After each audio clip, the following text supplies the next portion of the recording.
सभी भक्तों ने भाव से प्रेम से ठाकुर जी का नाम लिया, राधा रानी का नाम लिया। अच्छा, प्रतिदिन कहते हैं अपनी वाणी को पवित्र करो, भगवान का नाम लो। बहन जी 2 दिन से लगातार ले रहे तो क्या अभी तक हमारी वाणी पवित्र नहीं हुई? हो जाती है। कब तक? जब तक आपकी वाणी पवित्र रहती है तब तक आप भगवान का पावन नाम लेकर के 3 घंटे कथा सुनते हैं। क्यों? क्योंकि आप इस प्रांगण में बैठते हैं, पावन वाणी अपनी बना लेते हैं, पवित्र वाणी भगवान का नाम लेकर के बना लेते हैं, फिर किसी की चोरी चुगली यहाँ नहीं होती है। तो 3 घंटे तो आप बड़े निर्मल मन से बड़ी पवित्र वाणी से भगवान की कथा सुनेंगे, और जब 3 घंटे हो जाएंगे उसके बाद अपने घर जाएंगे, दोस्तों के साथ, मित्रों के साथ, महिलाएं अपनी सखियों के साथ बैठेंगी तो खूब चोरी चुगली करेंगी, इसकी उससे, उसकी इससे, उसकी इससे निंदा करेंगी, ईर्ष्या करेंगी, घृणा करेंगी, तो हमारी वाणी अपवित्र हो जाती है। प्रतिदिन हम पवित्र करते हैं और प्रतिदिन आप घर जाके उसको अपवित्र कर लेते। देखिए, इसलिए तो जब जो कोई यजमान, मुख्य यजमान बनता है ना, तो उसको समझाया जाता है पहले ही दिन के, आज से 7 दिन तक तुम्हें किसी की निंदा नहीं करनी है, तुम्हें किसी की चुगली नहीं करनी है, तुम्हें किसी जीव पर हाथ नहीं उठाना है। कोई व्यक्ति तुमसे क्रोध से बात करे पर तुम्हें उसके साथ प्रेम से वार्तालाप करना है, किसी के ऊपर क्रोध नहीं दिखाना है, ये नियम होना चाहिए। तो ऐसा नहीं कि यजमान का ही हो, हमारा भी ये नियम, ये बनना चाहिए। और इस नियम से बैठ करके पवित्र भाव से देखिए भगवान का नाम कैसा है, बोले मंगलमय। गोस्वामी तुलसीदास जी ने कहा भगवान का नाम कैसा है, बोले मंगल भवन अमंगल हारी, उमा सहित जिन जपत पुरारी। भगवान का नाम मंगल है। भगवान के जब रूप की बात आई तो बोले भगवान का रूप भी मंगल है। कैसे? बोले मंगल भवन अमंगल हारी, द्रवहो सुदशरथ अजर व्यारी। किसी ने पूछा भगवान का नाम मंगल, भगवान का रूप मंगल, तो दूसरा कहता है अरे भगवान का धाम भी मंगल है। कौन सा? बोले अवधपुरी मंगलमय पावन। भगवान का धाम भी मंगल, अच्छे बोले धाम मंगल है तो क्या हुआ? बोले ऐसी बात नहीं, भगवान का कथा भी मंगल है। कैसे? बोले मंगल करनी कलमल हरनी, तुलसी कथा रघुनाथ की। और बोले जो भगवान का नाम लेते हैं वो व्यक्ति भी मंगलमय हो जाते हैं, इसलिए तो उनको कहते हैं क्या? बोले मुदि मंगलमय, मुदि मंगलमय संत समाज, जो जग जंगम तीरथ राजू।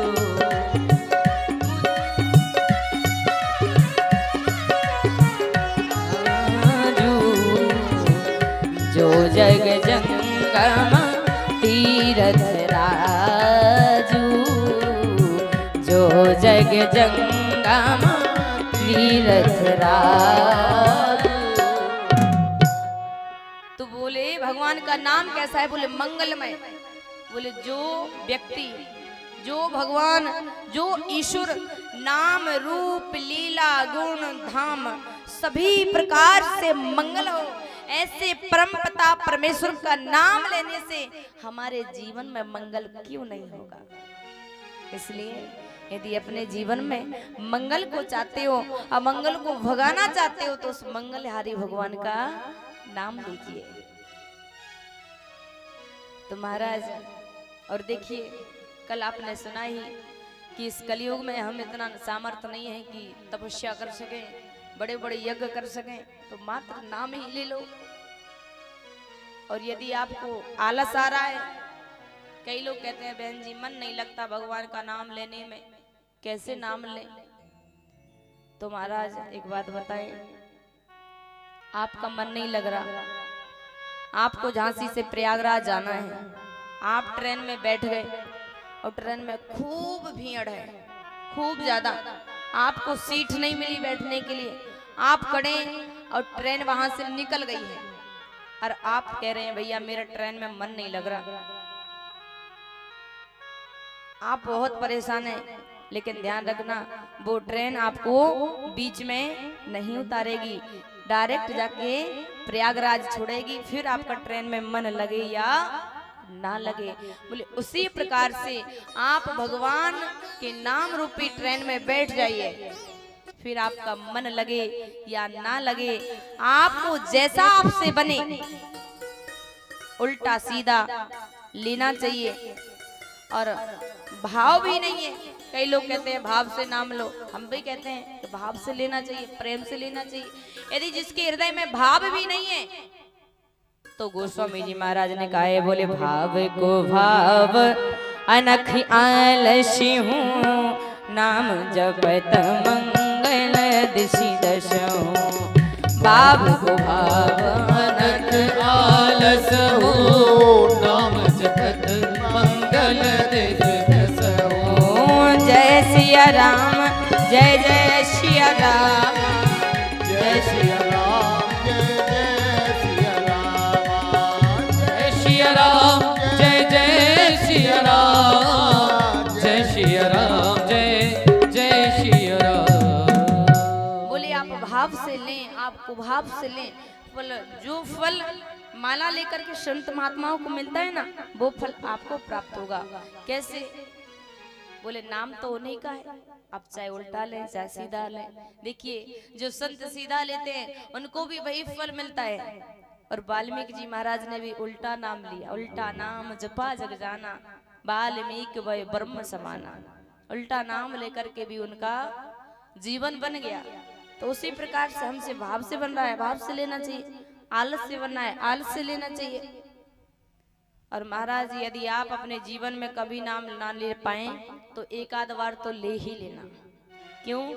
क्योंकि महाराज भगवान श्री राम के या भगवान श्री कृष्ण के नाम लेने का यदि कोई एक बार भी जीवन में नाम ले लेता है ना, तो यदि बस उसमें दिमाग होना चाहिए, फिर वो इस कलिकाल से पार जा सकता है।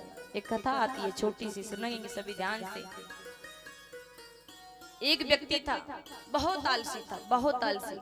उसके घर वाले कहते भैया ये काम करो वो काम करो, कुछ नहीं करता था, आलस में बैठा रहता था, बस भोजन करता था और कुछ नहीं। घर वाले परेशान, क्या करें, इसको कहाँ ले जाएं? तो गांव में एक मंदिर था, उस पर एक बाबा जी रहते थे, तो उसके घर वाले उसको पकड़ करके महात्मा जी के पास ले गए।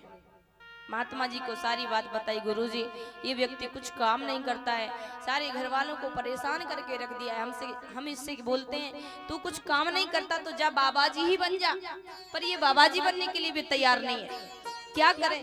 महात्मा ने कहा छोड़ जाइए, आश्रम पर हम देखेंगे। घर वाले आश्रम पर छोड़ गए।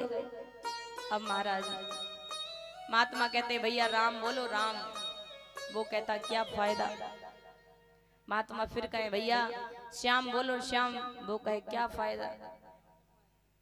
महात्मा ने कहा देख एक बात बता, तू बीड़ी पीता है? बोले हाँ पीता हूँ। बोले क्या फायदा?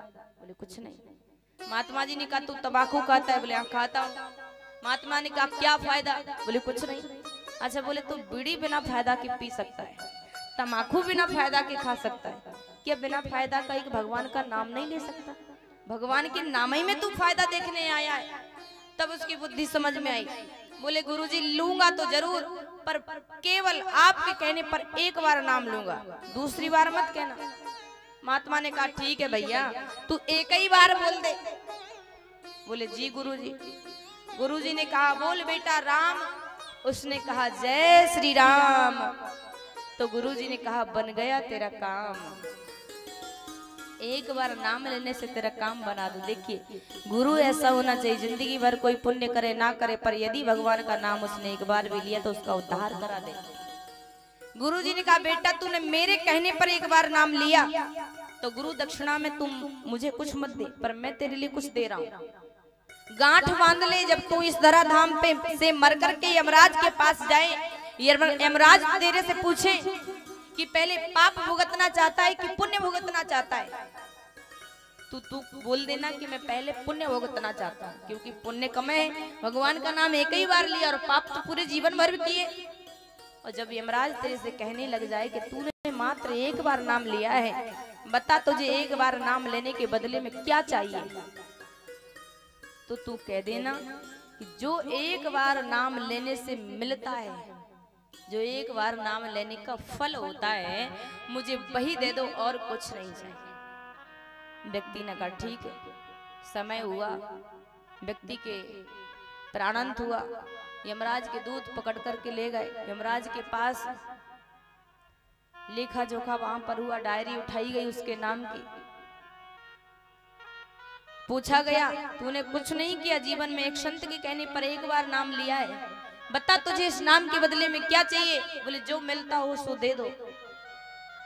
यमराज बड़ा परेशान है, हे महाराज ये तो मुझे भी पता नहीं है कि मात्र एक बार नाम लेने से क्या फल मिलता है। बोले किससे पूछूं। यमराज के दिमाग में आया सारी सृष्टि को ब्रह्मा जी ने बनाया, तो क्यों ना ब्रह्मा जी के पास जाकर के पूछता हूँ। उस व्यक्ति को लेकर के यमराज ब्रह्मा जी के पास पहुंचे, सारी समस्या सुनाई। ब्रह्मा जी ने कहा देखो यमराज, ये बात तो मुझे भी नहीं पता है, मैंने भला वेद वेदांतों को बनाया, लेकिन मैं ये नहीं जानता कि एक बार नाम लेने का फल क्या होता है। बोले किससे पूछे। अरे बोले जो इस नाम को लेता है उसके पास जाइए। अब बताइए राम जी का नाम कौन लेता है, 24 घंटे कौन लेता है, भूत भावन भोलेनाथ जी। यमराज ने कहा ठीक है महाराज। तो उस व्यक्ति को लेकर के यमराज भोलेनाथ जी के पास पहुंच गए। प्रश्न किया प्रभु आप इस नाम को अपनी हर श्वास में बसाए हुए हैं, बताइए एक दिन भी नहीं जाता, एक घड़ी भी नहीं जाती, हर पल लेते हैं। बोले तुम पोनी रामा राम दिन राती सादर जपहूं अनंग तुम पुनि राम राम दिन राती, तुम इस राम नाम में दिन और रात एक कर देते हो। बताओ इस नाम का फल क्या है, इस व्यक्ति को देना है। भोलेनाथ जी ने भी हाथ जोड़ लिए प्रभु ये नाम में भला हर श्वास लेता हूँ, हर घड़ी लेता हूँ, लेकिन इस नाम की क्या महिमा है ये तो मुझे भी नहीं पता है। बोले प्रभु तो उपाय बताइए, मैं किसके पास जाऊं इस नाम का फल पूछने के लिए। अरे बोले जिसका नाम है उसी के पास चले जाओ। बोले ठीक है। आज यमराज उस व्यक्ति को लेकर के क्षीर सागर में भगवान नारायण के पास पहुंच जाता है। प्रभु इस व्यक्ति ने जीवन पर्यंत पाप किए हैं, पर किसी महात्मा के कहने पर एक बार नाम लिया है, बताइए इसको मैं क्या फल दूं।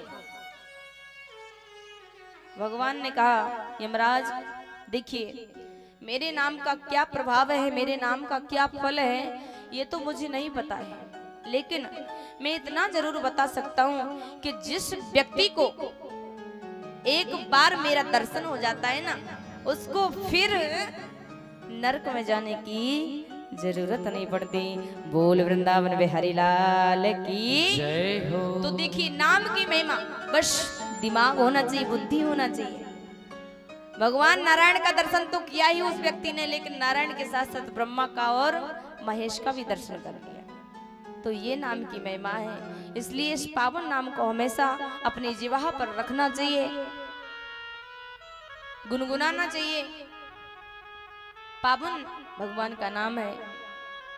कथा की ओर चलते हैं। सभी भक्त आ ही चुके हैं प्राय। अच्छा अब आप ही लोग बताएंगे कि कल कथा को हमने कहां पर छोड़ा था। यजमान जी हमारे बताएंगे। अच्छा नहीं बताएंगे, जय हो। कोई और बताने वाला हो, कहां पर कथा को विश्राम दिया था। देखिए यदि आप नहीं बता पाएंगे तो कारण हम यही समझेंगे कि आप कथा नहीं सुन रहे हैं, है ना। जो कथा मन से सुनता है उसको तो महाराज एक दिन क्या, उसको तो सारी जिंदगी याद रहता है कि हाँ हमने ऐसी ऐसी कथा वहां पर सुनी थी। तो मन से सुनना चाहिए, यदि मन से सुनेंगे तब कथा समझ में आएगी। तो कहां पर छोड़ा था कथा को? श्री सुखदेव जी महाराज का आगमन परीक्षित के पास हो गया था। श्री सुखदेव जी समस्त ऋषियों के सामने आकर के विराजमान हो गए थे और परीक्षित जी ने प्रश्न कर दिया, प्रभु ये बात बताइए कि 7 दिन में मरने वाले व्यक्ति को क्या करना चाहिए? तब महाराज श्री सुखदेव जी कहते हैं, श्वास श्वास पर हरि भज, वृथा श्वास जनिक होए, ना जाने या श्वास की आवन होए ना होए। बोले श्वास से श्वास से पर भगवान का नाम लेना चाहिए, हरि को भजना चाहिए। जैसे ही प्रश्न किया तो कथा सुनाने से पहले श्री सुखदेव जी कहते हैं, वरियाने सते प्रश्न कृतो लोक हितम नृपः आत्मवित्त सम्मतः पुरुषा श्रोत व्यादिषु या परः। हे नृप, हे परीक्षित, तुमने अपने हित के लिए नहीं, कृतो लोक हितम नृपः, तुमने सारे लोक के लिए प्रश्न किया है, क्योंकि तुम अकेले ही 7 दिन में मरने वाले नहीं हो, तुम्हारे साथ साथ 7 दिन में मरने वाला प्रत्येक व्यक्ति है।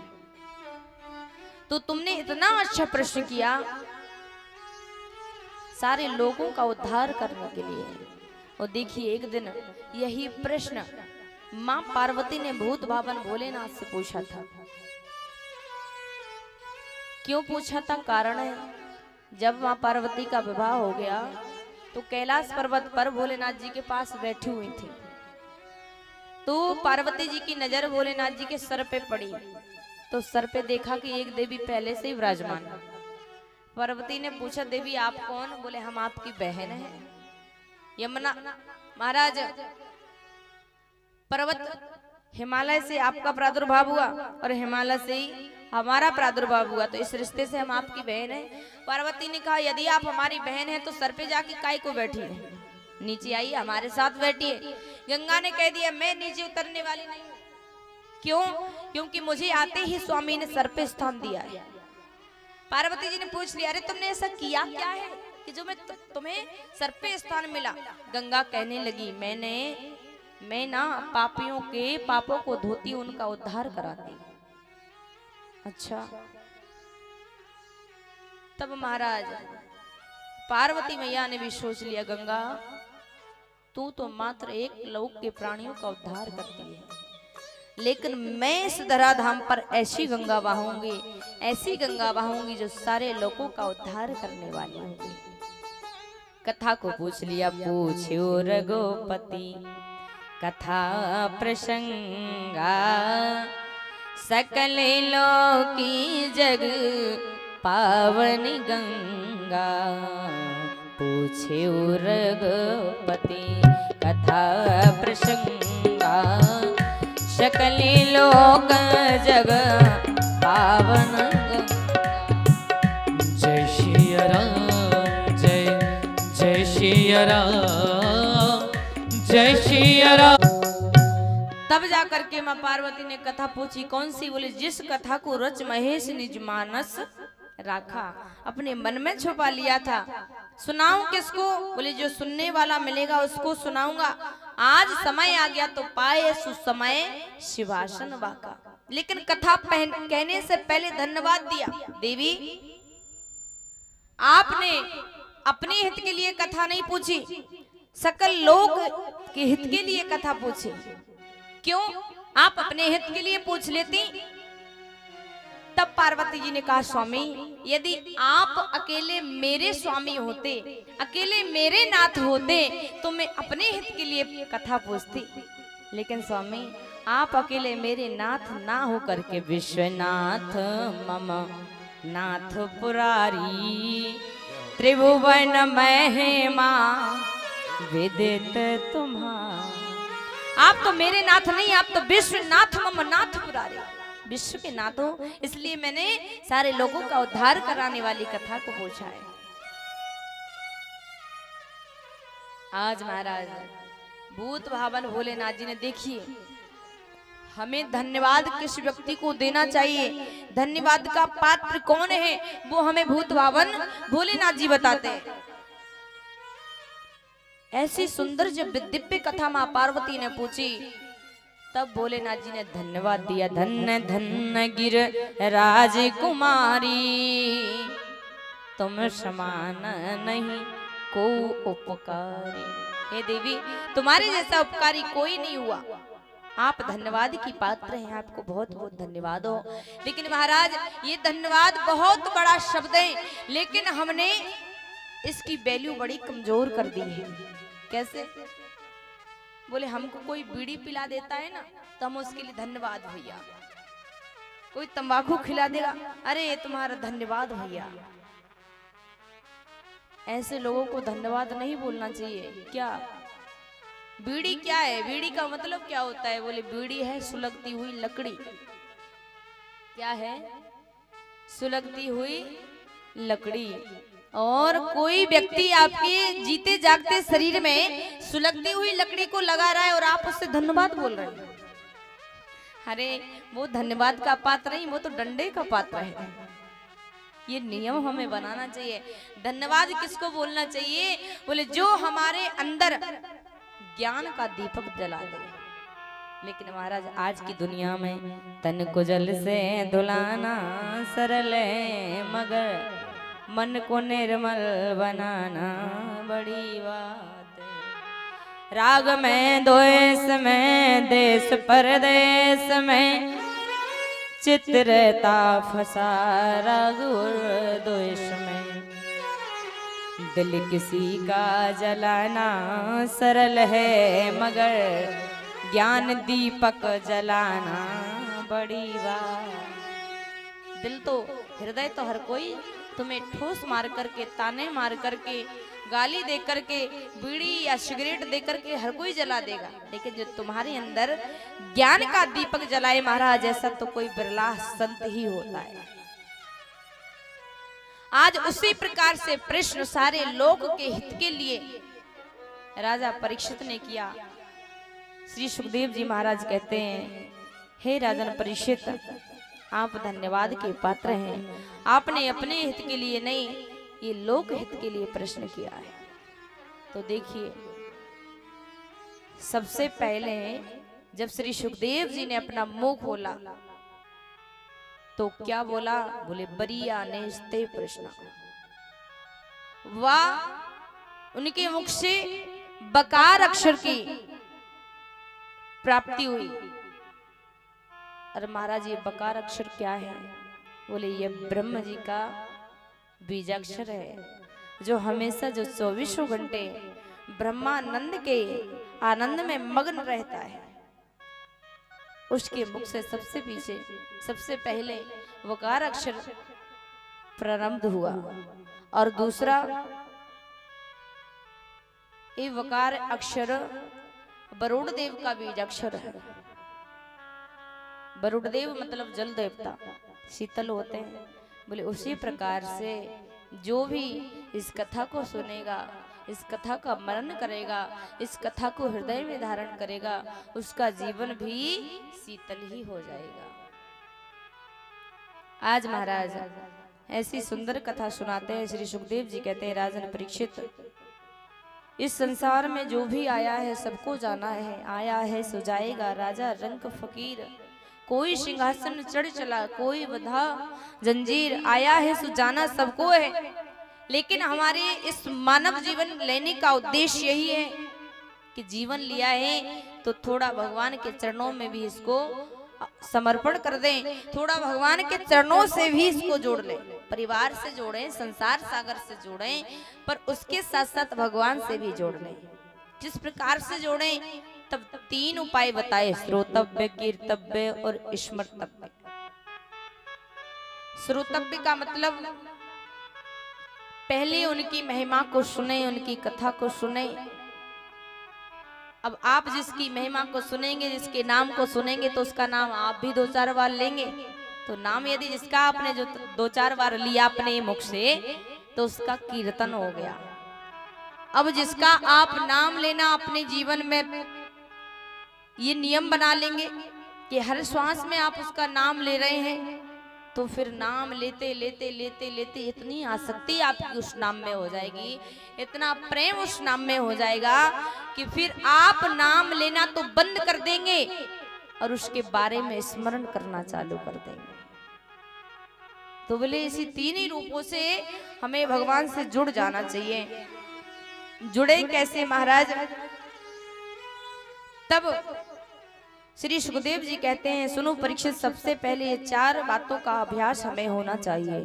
वो 4 बातें क्या है? श्री सुखदेव जी कहते हैं, जितासनो जित श्वासो जित संगो जितेन्द्रिया स्थूले भगवतो रूपे मनः संधारे धिया। सबसे पहला जितासना, आसन को शुद्ध करना चाहिए, आसन को जीतना चाहिए। आसन क्या है? हमने आपको पहले दिन ही शायद बताया था कि हमें भगवान की कथा में जब हम बैठे तो एकदम सुखासन की स्थिति में, हमारी रीढ़ की हड्डी एकदम सीधी होना चाहिए, हमारे पैर दोनों ऐसे स्थिति में होना चाहिए, एकदम सुखासन की स्थिति में बैठ करके भगवान का नाम ले, स्मरण करें या भगवान की कथा सुने। उसके बाद जितश्वासो, प्राणायाम का अभ्यास करना चाहिए। प्राणायाम में बड़ी शक्ति होती है महाराज। तीसरी बात बताई, जित संग, संसार से असंग रहो। देखो, एक होता है संग और एक होता है साथ, है ना। अब आप लोग बैठे हैं आपस में, तो एक दूसरे का साथ होता है, इसे हम लोग साथ बोलते हैं। संग किसे बोलते हैं? कि आप एक साथ में बैठे हैं और थोड़े समय बाद आप दोनों अलग अलग हो जाएं, लेकिन दोनों की स्मृति में आप दोनों का साथ बना रहे, दोनों का साथ में स्मृति बनी रहे, तो उसे हम संग बोलते हैं। दूसरा सत्संग क्या है? कि हम कुसंगत में ना पड़े, सत्संग में जाएं। देखिए कुसंगत क्या है? बोले जो वहां पर हो रही है ना, ये कुसंगत है। यदि आप इस कुसंगत में जाएंगे तो इसी कलिकाल में भटकते रहेंगे, और यदि आप यहाँ सत्संग में आएंगे तो भगवान के धाम को जाएंगे। इसलिए तो कहते हैं कि कुसंगत में नहीं पड़ना चाहिए। एक दिन किसी ने देखा कि समुद्र जो है ना वो रो रहा है। किसने प्रश्न किया, भैया आप क्यों रो रहे हैं? तब समुद्र अपनी बात सुनाता है, क्या बताऊं भैया, बोले मैं इसलिए रो रहा हूं कि मेरे कोई रिश्तेदार नहीं है रावण, भला मैं उसके यहाँ नहीं जाता हूं, ना वो मेरे यहाँ आता है, लेकिन मेरा पड़ोसी है। इस बात की मुझे बड़ी चिंता है, बड़ा दुख है। क्यों? क्योंकि कहते हैं कि बस कुसंग चाहत बोलो यूं रहीम अफसोस। और पता है, यदि ये रावण मेरा पड़ोसी नहीं होता ना, तो किसी की सामर्थ्य नहीं थी जो मुझे बांध सकता था। बस ये कुसंग में रह करके मेरे साथ हुआ है। किसी ने कहा आप तो बड़े दूर रहते हैं। अरे बोले दूर रहने से कुछ नहीं होता है। जैसे कहीं जुआ खेला जा रहा हो, कहीं ताश पत्ता खेला जा रहा हो, आप वहां पर खेलना मत। यदि आप वहां मात्र खड़े हो जाइए, किसी ने आपको देख लिया कि आप वहां पर खड़े हैं, आपके पिताजी से जाकर के कहा कि आपका बेटा तो ताश पत्ते में बैठा था, आपके पिताजी कहेंगे नहीं नहीं मेरा बेटा तो ऐसा है ही नहीं। तुम कहोगे मैं अपनी आंखों से देख करके आया हूं, मैं अपनी आंखों से देख करके आया हूं, आपकी बातों पर कैसे विश्वास करूं। इसलिए कहते हैं कि काजर की कोठरी में केतकू सयान हो जाए, पर काजर की एक रेख लागत पे लागत है। काजर की कोठरी हो, आप कितने भी बच बचा के जाएंगे पर एकाध रेख तो आपके ऊपर लगी ही जाएगी। इसलिए कहते हैं कि जीवन में कभी कुसंग नहीं करना चाहिए, हमेशा सत्संग करना चाहिए, संतों में जाना चाहिए। सत्संग में क्या मिलता है? भगवान की कथा मिलती है, भगवान का पावन नाम मिलता है। और ध्यान रखना, सत्संगत में जाने का और कुसंगत में जाने का परिणाम क्या होता है? बोले जो कुसंगत में गया हो, अपने जीवन में उतने यदि 5 मिनट कुसंगत में गया है और मरते समय उसको वो 5 मिनट याद आ गए तो वो रोते रोते मरेगा, हे भगवान मैंने अपने जीवन में कितना गलत काम किया था। और यदि आप सत्संग में गए हो, आपने अपने जीवन में 2 मिनट सत्संग किया हो, 2 घड़ी सत्संग किया हो और मरते समय यदि आपको वो 2 मिनट याद आ जाएंगे तो आप बड़े हंसते हंसते मरेंगे, अरे मैंने अपने जीवन में कोई अच्छा काम किया था। इसलिए तो कहते हैं कि सत्संग की आधी घड़ी तप के वर्ष हजार, तो भी नहीं बराबरी संतन कियो विचार। सत्संग की आधी घड़ी तप के वर्ष हजार, ये भी बहुत लंबी चौड़ी कथा है। तो देखिए सत्संग बड़ा माना जाता है, तप छोटा माना जाता है। इसलिए हमें सत्संग अवश्य करना चाहिए, सत्संग को जीतना चाहिए। महाराज तीसरी बात बताई, जितेंद्रिय, इंद्रियों पर अपना अनुशासन रखो। जीवन रथ की 10 घोड़े हैं और 10 की लगाम तुम्हारे हाथ में होना चाहिए। हमारी 10 इंद्रियां है ना, 5 कर्मेंद्रियां, 5 ज्ञानेंद्रियां। ये इंद्रियां महाराज इतनी खतरनाक हैं, इतनी भयंकर हैं कि इनका राजा है मन। लेकिन ये इंद्रियां इतनी भयंकर हैं कि अपनी बुरी मथानी से मत करके अपने राजा मन को भी अपना गुलाम बना लेती, अपना दास बना लेती और फिर जो चाहे सो करवाती है। और यदि आपको अपने मन को अच्छा रखना है, पवित्र रखना है, तो 3 चीजों का ध्यान रखना चाहिए। क्या? बुरा सुने नहीं, बुरा देखे नहीं और बुरा बोले नहीं। यदि ये 3 चीजों का आपने नियम बना लिया तो फिर कभी भी आपके हृदय में बुरे बुरे विकार नहीं आएंगे।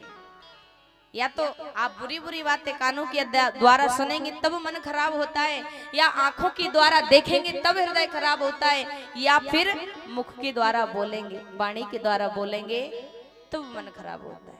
तो ये 3 चीजों से हमें बचकर के रहना चाहिए, क्योंकि महाराज ये जो इंद्रियां हैं बड़ी खतरनाक है। और यदि इनका बस चले तो पता नहीं हमें कहां से उठा करके किस गड्ढे में ले जा करके पटक दें। तो इन 10 इंद्रियों रूपी घोड़े की लगाम अपने हाथ में रखो और देखना इंद्रियों के ना घोड़े बड़े, इनमें हरदम संयम के कोड़े पड़े और अपने रथ को सुमार्ग लगाते चलो। कैसे? बोले कृष्ण गोविंद गोपाल गाते चलो, कृष्ण गोविंद गोपाल गाते। तो महाराज इस 4 चीजों का नियम श्री सुखदेव जी महाराज ने राजन परीक्षित को बताया और स्थूल ध्यान और सूक्ष्म ध्यान के बारे में बताया। स्थूल ध्यान उसे कहते हैं कि जगत में जो भी जहां तक दिख रहा है ये शिव जगन्नाथ का बपू है। इस सारे संसार में जगन्नाथ समाया हुआ है। तो हमें हर एक प्रत्येक प्राणी में, इस पृथ्वी के हर एक कण कण में भगवान का दर्शन करना चाहिए। क्योंकि हम लोग गा तो लेते हैं, कैसे? वे तू हर जल में, तू हर थल में, तू हर डाल के हर पातन में, तेरा रूप अनूप महान, बना बना मंदिर आलीशान। बोल तो लेते हैं लेकिन उस पर निर्भर नहीं रहते। वृंदावन में भी ऐसा दिखाई देता है। कहा? बोले वृंदावन के वृक्ष को मरम न जाने को, जहां डाल डाल और पात पर श्री राधे राधे हो। बोले हर कण कण में भगवान विराजमान है, पर हम दर्शन नहीं करते, तो हमें दर्शन करना चाहिए। देखिए एक बात बताइए, हम लोग मंदिर में जाते हैं, पत्थर की मूर्तियों की पूजा करते हैं, है ना। नवरात्रि में आप खूब बड़ी बड़ी 1 लाख 2 लाख 10 लाख खर्च करके झांकियां लगाएंगे, खूब विशाल झांकियां लगाएंगे, खूब श्रद्धा से उनकी पूजा करेंगे। लेकिन महाराज 9 दिन तक आप व्रत उपवास रखेंगे, कुछ नहीं खाएंगे और इतना माता रानी के ऊपर जल चढ़ाएंगे 9 दिन तक कि उनके जो वस्त्र होते हैं ना वो सूख नहीं पाते। और यदि घर में जो माता बैठी है उसने कहा बेटा मुझे पानी पिला दो, मुझे प्यास लग रही है, तो आप कहते हैं अरे मैया मुझसे पानी मांग रही हो, जाओ खुद उठा करके पी लो, मैं मंदिर जा रहा हूं, आपको दिखाई नहीं दे रहा। अब बताइए, आप घर में बैठी जीती जागती माँ को पानी नहीं पिला पा रहे हैं और पत्थर की मूर्ति पर लोटा लेकर के जल चढ़ाने जा रहे हैं। हम ये नहीं कहते कि भगवान को मत मानो, मूर्तियों को मत मानो, लेकिन मूर्तियों से मानने से पहले माता पिता को मानना चाहिए, क्योंकि इस पृथ्वी के जीते जागते देवता हमारे माता पिता होते हैं। और भगवान अपने मुख से कहते हैं क्या, बोले जिस घर में बूढ़े माँ बाप हंसते हैं, जिस घर में बूढ़े माँ बाप हंसते हैं उसी घर में भगवान बसते हैं। इसलिए ये जीती जागती है मूर्ति फिर नहीं है ना, ये ईश्वर अंश जीव अविनाशी है। हर प्रत्येक व्यक्ति के हृदय में भगवान विराजमान है, बस हमें इतनी सामर्थ्य नहीं है कि हम देख सके। अंदर बैठा परम ब्रह्म परमेश्वर हम सबको देख रहा है। स्वर्गीय पूज्य श्री स्वामी राजेश्वरानंद जी महाराज बड़ा सुंदर भाव लिखते हैं और कहते हैं, सबसे सुंदर आंख की खिड़की। हमारे शरीर में जो हमारी इतनी सुंदर कोठरी बनी है, इसमें सबसे सुंदर आंख की खिड़की लगी हुई है, जिसमें छोटी सी पुतली काली बनी हुई है। उस खिड़की का मतलब क्या है, बोले ट्रेन में कोई खिड़की लगी होती है ना, आजकल तो हम घर मकानों में भी लगवाने लगे हैं। कैसी खिड़की, बोले ऐसा शीशा उसमें लगा होता है कि अंदर बैठा हुआ व्यक्ति बाहर वाले को तो देख लेता है, लेकिन बाहर वाला भीतर वाले को नहीं देख पाता। बोले उसी प्रकार से हमारे अंदर, हमारी इस कोठरी में, हमारे इस मकान में जो ये खिड़की लगी हुई है ना, इस खिड़की के माध्यम से अंदर बैठा परमात्मा तो आपको देख रहा है, लेकिन आप में इतनी सामर्थ्य नहीं है कि इसी खिड़की के द्वारा आप अपने अंदर बैठे परमात्मा को देख सकें। अरे थोड़ा वो भाव प्रकट कीजिए। इसलिए इस प्रत्येक प्राणी में भगवान समाया है। तो मैं तो ये कहती हूँ कि हर एक प्राणी से भगवान की तरह व्यवहार करना चाहिए। अब महाराज इतना कौन कर सकता है, कम से कम प्रेम की भाषा ही बोलो, मिठाई बोलो। किसी ने बड़ा सुंदर कहा है, बोले बहन जी आज के जमाने में शुगर इतना बढ़ गया है ना। हमने कहा कितना, बोले इतना बढ़ गया है कि लोग मीठा खाने की तो छोड़ो, लोगों ने मीठा बोलना भी छोड़ दिया है।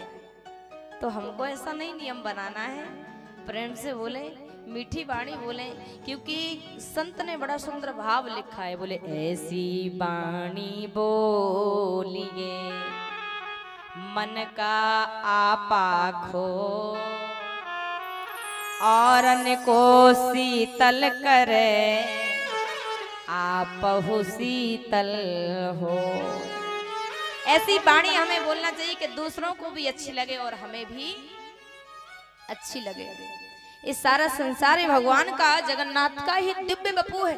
सारे संसार में ईश्वर समाया हुआ है, हर कड़कड़ में, हर पत्ते में, हर वृक्ष में। आगे कथा आएगी। बोले सूर्य अनेक फिरे कण मांगत, पै पद सूर्य सो स्वाद का, पुनिताल मजीर बजाती फिरे, मीरा मतवारी से चाह का। सिय राम कथा कितना ने लिखी, तुलसी जैसी मर्याद कहाँ, नरसिंह बसे प्रति खम्बन में, पर काढ़न को प्रहलाद कहा। तो नरसिंह भगवान तो हर कड़कड़ में विराजमान है, पर काढ़ने वाले वो प्रहलाद जी नहीं है। तो हमको भी इतनी सामर्थ्य रखनी चाहिए कि जब भक्त ने भगवान की भक्ति को प्राप्त करके एक पत्थर से भगवान को प्रकट कर दिया, तो आपकी इतनी भक्ति होना चाहिए कि पत्थर से नहीं, आप एक व्यक्ति के हृदय से भगवान प्रकट कर दें। ऐसा व्यवहार, ऐसा सामर्थ्य हमारे अंदर होना चाहिए। महाराज दिव्य उपदेश श्री सुखदेव जी महाराज ने दिया कि ये जीवन हमें मिला है, तो इस जीवन में अपने गुरुदेव को लाएं, क्योंकि देखिए जब तक संत की कृपा, जब तक गुरुदेव की कृपा हमारे जीवन में नहीं होती है, तब तक भगवान की प्राप्ति नहीं होती। आगे कथा में आप सुनेंगे, और रामचरितमानस में आपने सुना भी होगा, जो राम रूप में आए राम जी दशरथ जी के घर में, तो उन्होंने मनु शत्रुपा को पहले ही वरदान दे दिया था। प्रकट हुए भगवान, कहा मांगो आपको क्या चाहिए।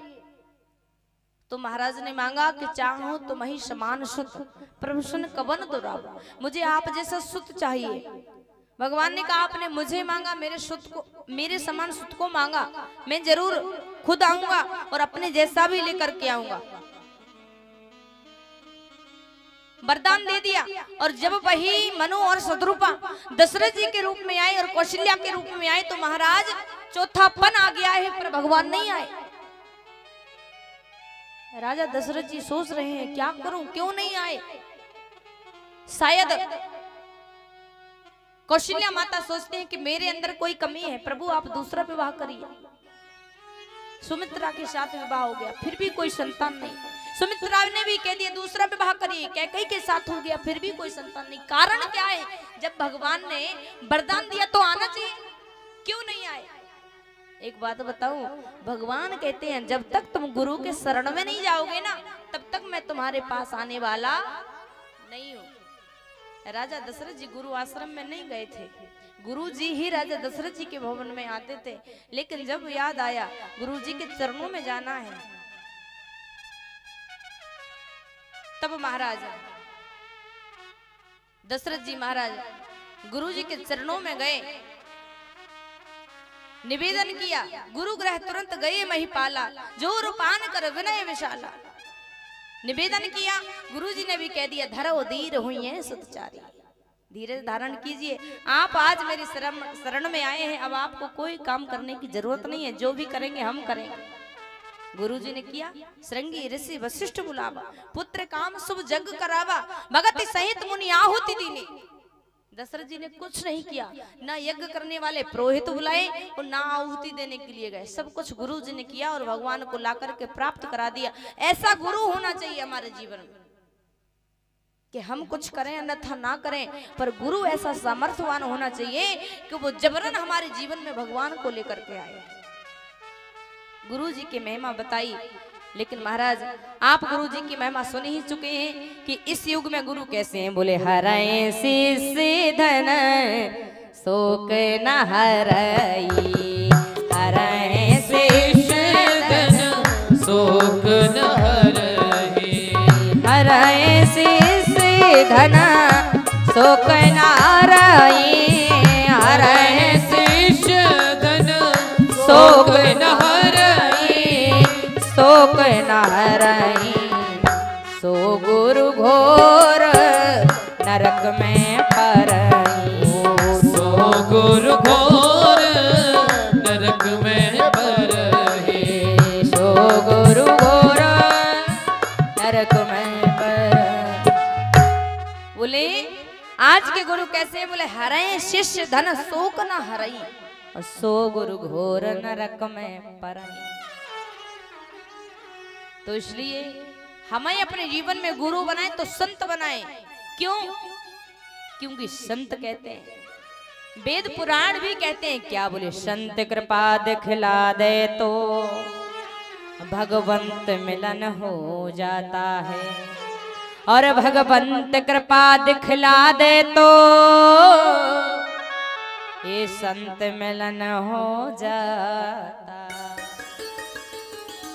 इसलिए तो कहते हैं कि बिना हरि कृपा मिला ही नहीं संता, बिना भगवान की कृपा के संत नहीं मिलते और बिना संत की कृपा के भगवंत नहीं मिलते। प्रमाण आपके सामने है। यदि आगे कथा आएगी, आज आप सुनेंगे, यदि प्रहलाद पर संत की कृपा नहीं होती तो भगवान की प्राप्ति, ध्रुव पर नारद रूपी संत की कृपा नहीं हुई होती तो